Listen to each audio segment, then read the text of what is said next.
Total is really proud to be a sponsor of Digital Women's Day. This year, in 2020, we've created a digital factory to respond to Total's ambition to accompany the energy transition.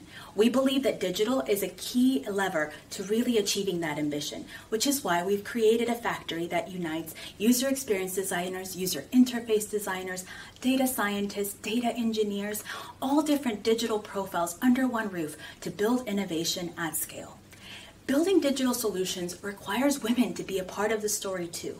You see, we have to really respond to the needs of our users. We have to make sure that what we build is achievable and reachable for everybody. And women are a part of that solution. So we really invite you to take on that challenge. If you're looking for a fast-paced, innovative environment, this is the place for you. Start by applying for the Margaret Awards.